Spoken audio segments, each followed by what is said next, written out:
Hi, Grandmaster C here. Canu asked me to take over for him again. I think that dude is slacking, but hey, he backs my albums. All right, so for Chapter 14, Engineering, we covered one section where we looked at the idea of what was aerospace engineering. We also looked at Newton's laws of motion.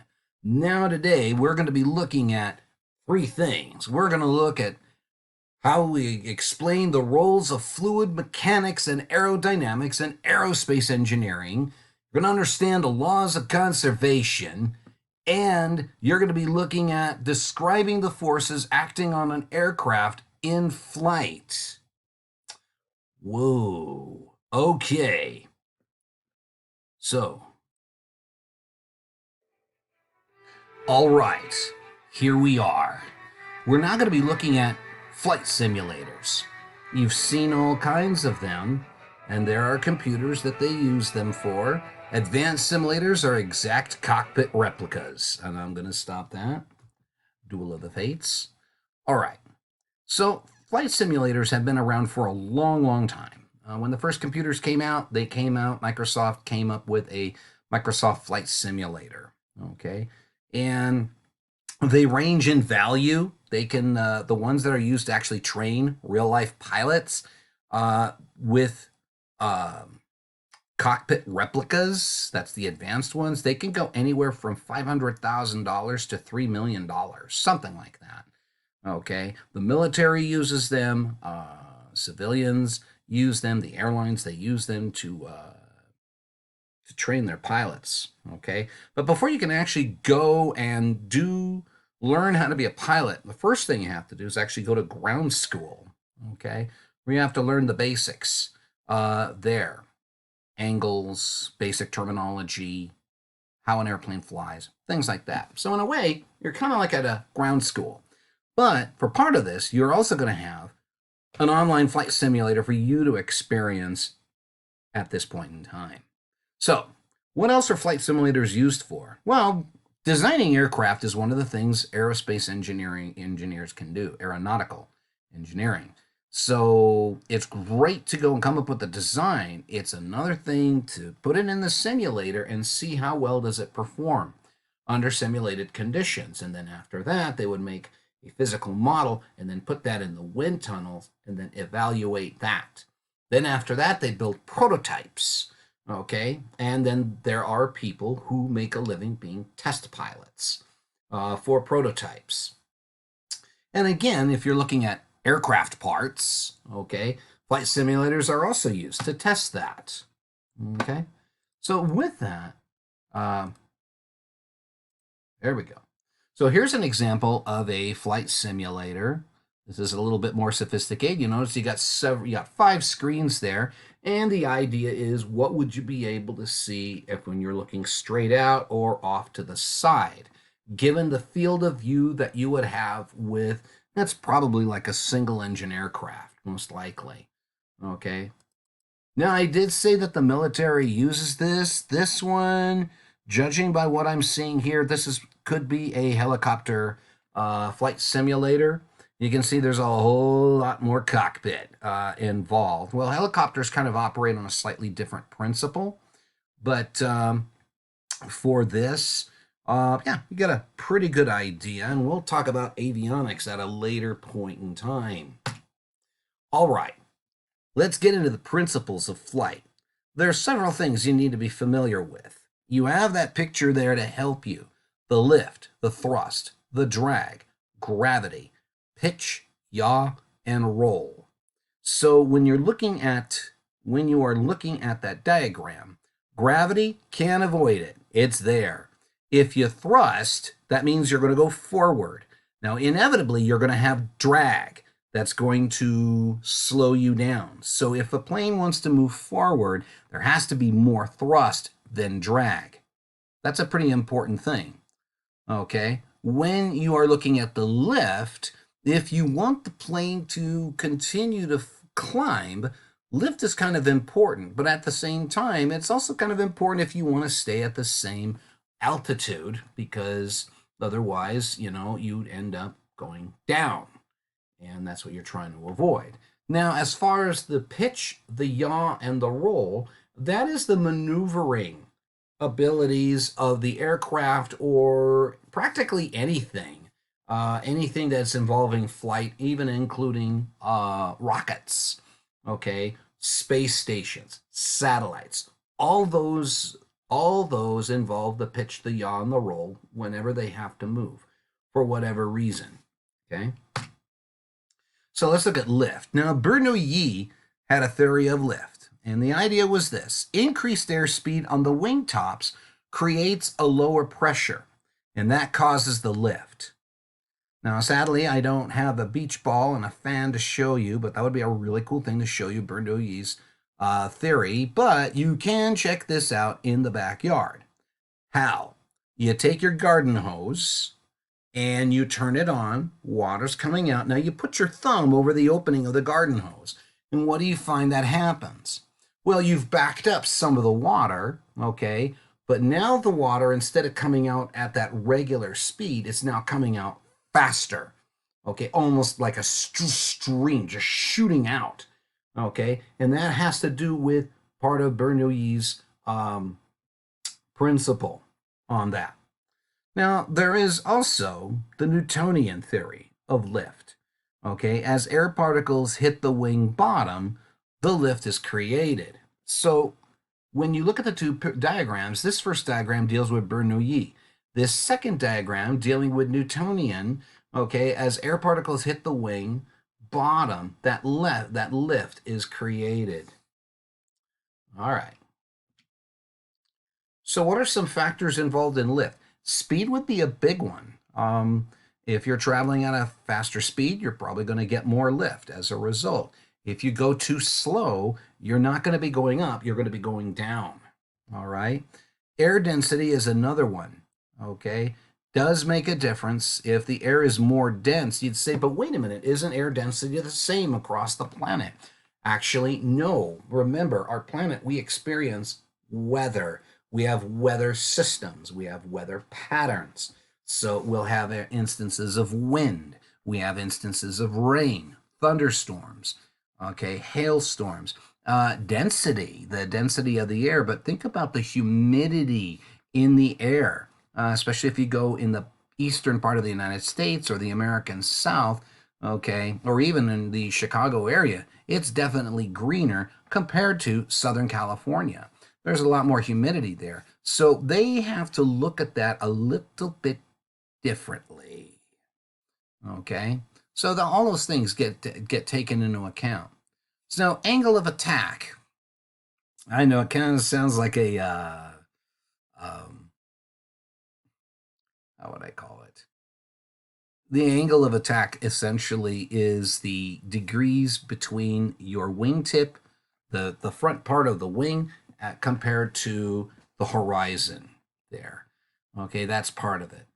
The angle of incidence is between the nose, as you can look at the diagram here, between the nose and that part of the wingtip that I mentioned just a moment ago. So those things, all those things, affect the lift factor. It can help make it better, make it easier for the plane to climb, or maybe make it harder to climb. Oh. Stall. Stalling is something where the airplane motor quits out. Okay. And what happens is if the plane goes too high, all right, the angle of attack is too steep. Well, what are you talking about? This angle of attack here. Okay. If that angle of attack is too steep, if the plane's going up like this, okay, there's a great chance that the motor is going to stall and sputter and not work. In other words, now you have a plane that is almost dead weight, and that does get to be a problem. Well, what's happening in this stall? Well, remember, when you're looking at wings, when you're looking at the wing design, if you remember in the previous chapter, okay, look at the idea of laminar airflow, where it's nice and smooth, like you see the lines here.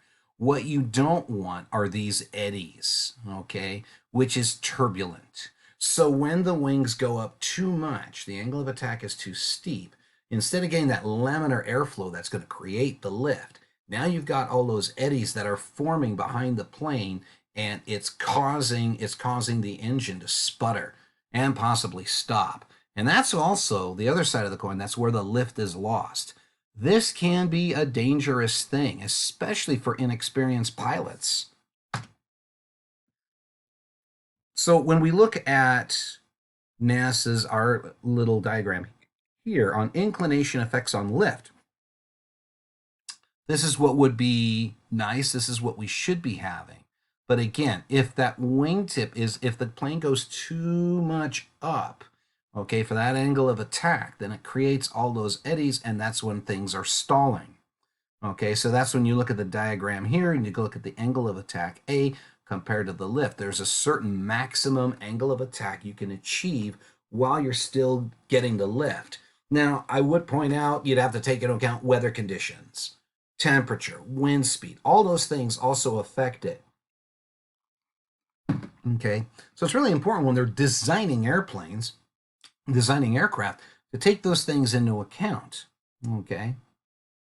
So this also gets into more detail than I'm going to worry about here with you guys. But do understand that when you're talking about a stall, the angle of attack is too steep and it causes the plane to lose the lift. It can also cause the motor to stop working. And what happens is that the plane would have to start going down. And depending on your experience, depending on your aircraft, okay, you've got to know how to pull out of the stall, because if you don't, what happens is it becomes worse, and you could actually start going into corkscrewing down, a tailspin, and you're not going to be able to pull out of it. Okay, and then you crash and you can possibly die. All right. Now, in this case here, in this picture with this single engine plane, when we look at stall recognition, again, high angle of attack, the airframe is buffeting or shaking. So if your aircraft is shaking, that's probably a clue this is not a good idea. Well, why is it shaking? That's because of the turbulent airflow. That's what's happening. Okay? And you're going to get a warning light, because that's a safety feature that they do include on jets and planes about that. Okay? And because of that, you end up getting a loss of lift. So stalling is important. Now, has it been a lifesaver? Actually, yeah. There was an incident in World War II where one Russian fighter got into a fight against 5 German fighters at that point. And what the Russian plane was getting full of holes, bullet holes. And what the guy decided to do was go up into deliberately stall his plane, because he knew that if he stuck around, he couldn't get away by regular flight, and he was getting shot up. So he did the stall, and then he dropped like a rock a number of thousands of feet, and he lost the German planes. But the plane was now not going to work, so he actually hopped out of the plane on his parachute. Actually, no, he didn't have it was too low for the parachute. He ended up landing on a snowbank. He survived the drop of, I think, like 20,000 feet. He survived the drop with a broken leg. And he spent the rest of the war being a pilot instructor, a flight instructor. Yeah, weird things happen. Kids, don't try this at home. Let's get into it. So we looked at lift. We've talked about the stall. Let's get into thrust. Most obvious example. Every one of you have had a childhood where you blew in the balloon. And you got this big balloon, the air wants to go, and you let it go, and the balloon is going, it's going all over, and you guys are having fun with it. It's part of childhood. Essentially, that's what the thrust is. Okay? It moves the object through the air. Now let's apply it to aircraft here. So it moves the aircraft through the air. Air is forced out of the rear of the plane, and it causes the plane to move forward. Okay? So Newton's third law describes the thrust. Okay? For every action, there's an equal and opposite reaction. Okay, and that's perfect with the example of the balloon. Okay, that's an obvious one. Now, if you want the balloon to go in a straight line, you could actually attach like a little straw to it using Scotch tape, and you can put a piece of string across the room and you can shoot it out that way. And that would work. Okay, that would work. But for now, let's just deal with it. Let's talk about drag. Um, in effect, friction. Friction is the resistance against movement. So when we're talking about drag on an airplane, it's acting against the aircraft movement. It does change as the speed and the angle of attack changes. Okay, so there's a number of things involved in that. You also have to calculating the drag is going to be depending on a number of variables, like the velocity of the plane. Okay, you'd say, wait a minute, isn't that the same as the speed? Velocity and speed, technically, velocity is speed with a direction. Most people use velocity and speed as if they were the same thing. That's it. Now, the size of the plane is a biggie, of course. The shape of the plane, the shape of the wings, okay. Air viscosity, how easily does the air flow? And then, of course, the plane's angle. All those factors work into drag, and that's where aeronautical engineering comes in. Now, keep in mind, this concept of drag is not just for planes, it's also for automotive use. All you have to do is look at the cars of today. Okay, they're very sleek and well-rounded, smooth curves.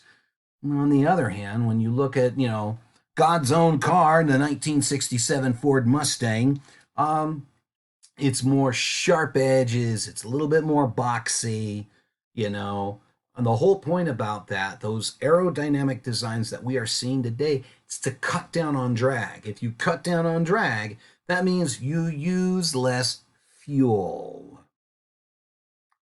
And that's certainly a consideration to look at. Okay, moving on.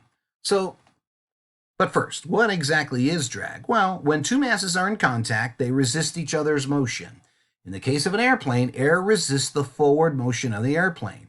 So when it comes to flying, drag is the resistance of an aircraft's movement through the air. Drag opposes thrust. Okay? Now, I also mentioned the website that I got that information because there's a whole lot more to drag. So bottom line is drag is friction. And again, it changes. We talked about how it changes. We talked about calculating the drag depending on multiple variables. So let's look at different types of drag. One is just talking about friction from the air resisting the forward motion of your plane. That's an obvious one, okay? So when we look at drag type 2, we got to talk about interference drag that's caused by mixing airflow, okay?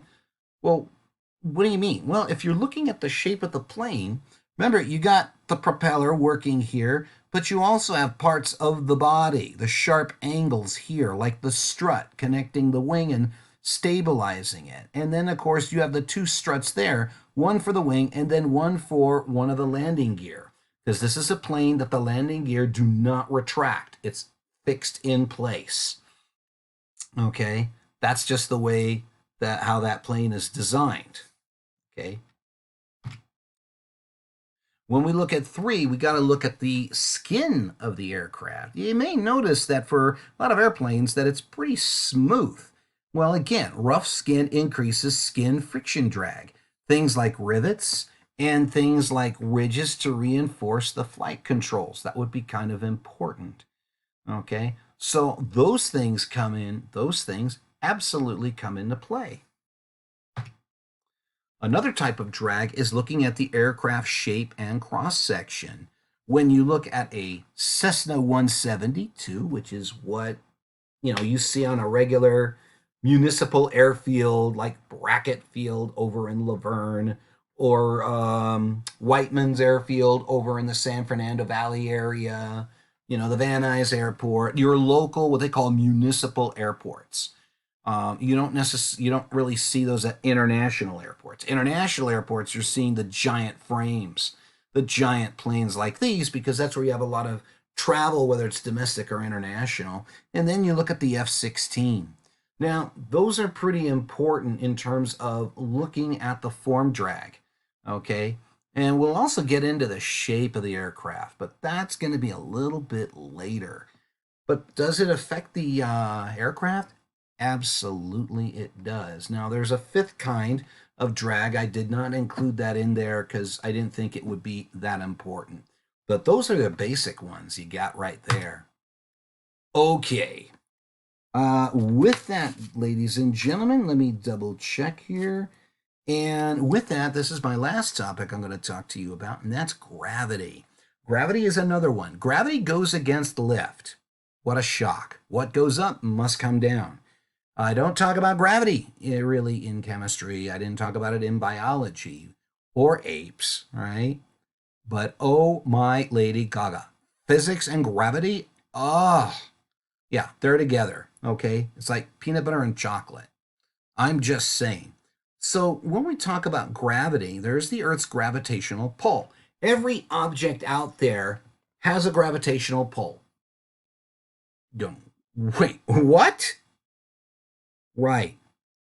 Okay, so if I hold up this pen is putting gravity on me, and I am putting gravity on the pen. However, you may notice that I can move the pen away from me with no problem, right? That's not a, so it's putting out gravity, it's just really weak, okay? Just as I have a gravitational effect on my computer. My computer has a gravitational pull on me, but it's very, very weak and we can easily pull away from it. Now, for the crew who had physics before, you might remember that, okay? And we can actually calculate the gravitational attraction between any two objects, which is kind of cool, okay? We can do stuff like that. But for us here, weight is the Earth's gravity pulling on the mass of the object, okay? So when you look at it, there's a difference between mass and weight. Mass is how much material you are made up of, or your object is made up of, okay? Weight is the effect of gravity on that mass, okay? Now, case in point, if you weigh 100 pounds on Earth, you go to the moon, and you find on the moon you weigh about 17 pounds. Wait, what? You're still the same mass, but your weight is way different. How come? It's the gravity. The moon has 1/6 the gravity of the Earth. Okay? So when we look at weight, it's important to understand that we're talking about the effects of gravity pulling on the mass. So for us here, it's 9.8 meters per second squared. It is also 32 feet per second squared. That is the acceleration due to gravity. Okay? Heavier planes have more gravitational pull. Okay? Now, of course, if you've got more weight, that means you need more lift if you're going to stay at the same height. That's a pretty important concept. Okay, so when you have a bigger aircraft, you need to have something that's going to put up more lift. Okay, all right, guys, let's wrap this one up, shall we? Covered a big chunk. We talked a little bit about gravity. We spent time talking about drag and all the factors that can affect drag. And what is drag? It's drag. It is a form of friction. Okay, we also looked at the idea of thrust. Okay, talk about Newton's third law in there. We also talked about stalling, okay, that can be a dangerous thing. And why is it aircraft can stall? We talked about the idea of lift, how critically that is important if you want to fly, okay? We also looked at the principles overall. We're going to continue on our next installment, finishing up on the basics of flight. We also talked about the idea of flight simulators and how useful that is for training pilots. And like I said, I'm going to have you guys work on a flight simulator in the near future. Okay. We also talked about the law. And at that point, ladies and gentlemen, I'm stopping here. This is Grandmaster C filling in for Mr. Canu. Hey, I hope you liked it, and I hope you have a little bit, just a little bit more knowledge about how things work in the world. Take care. God bless.